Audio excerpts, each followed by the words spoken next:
Hello, I'm Kristen Hook, an 8th grader at Hook Middle School. Today's episode will be entitled Our Country's Greatest Conference and will cover my recent discoveries on the U.S. Constitutional Convention.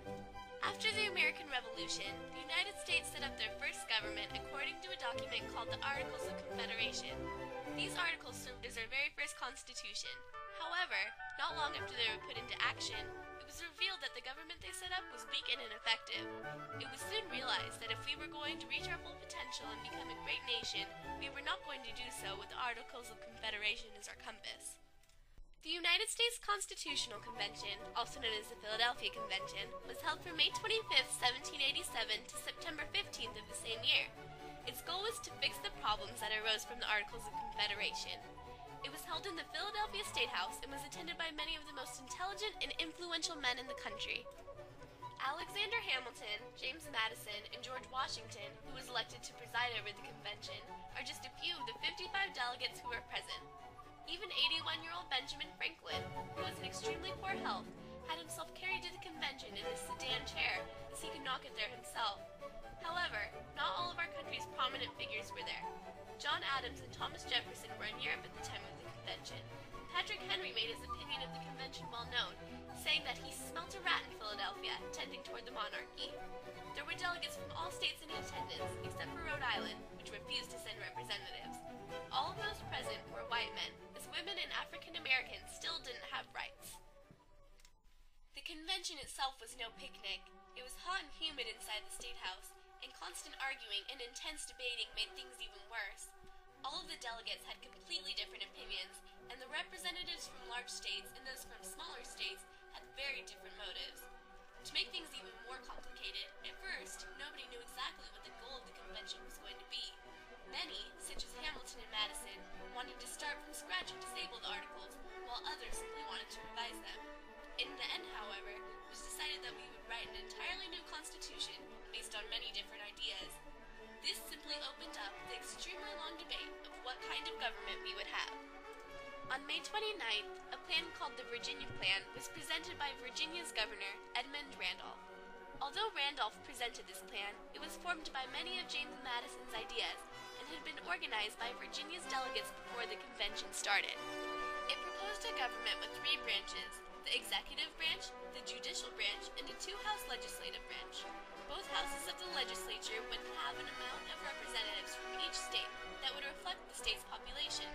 The Virginia Plan would have given states with large populations more say due to the completely proportional legislature, and therefore found favor with delegates from large states.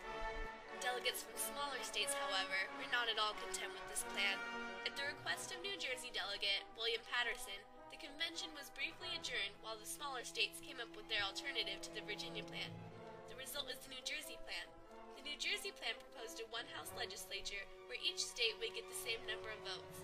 This was better for the smaller states, but took away effectiveness by letting the opinions of a few people count just as much as the opinions of many. Charles Pinckney and Alexander Hamilton both proposed plans, but neither was greatly considered.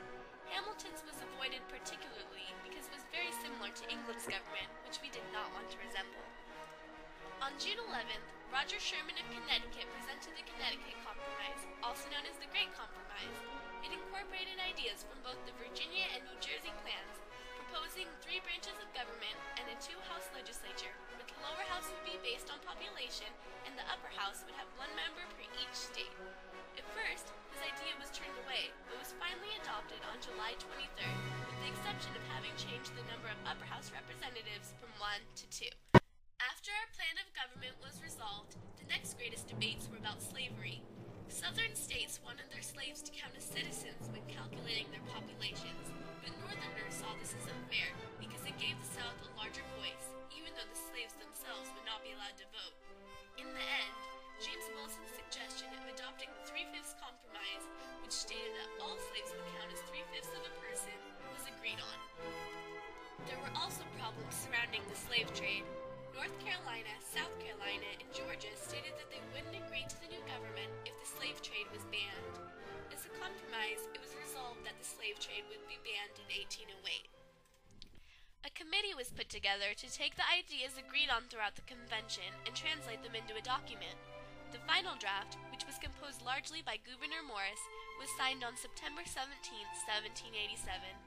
Benjamin Franklin was so weak that he needed assistance to sign the document, and while he was doing so, tears streamed down his face. Not all of the delegates signed the Constitution, and some refused to sign it without a Bill of Rights, which was added later.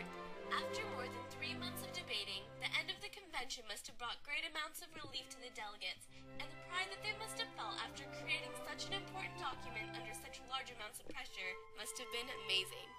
A special thanks to those who made this episode possible. I'm Kristen Hook. Have a great day.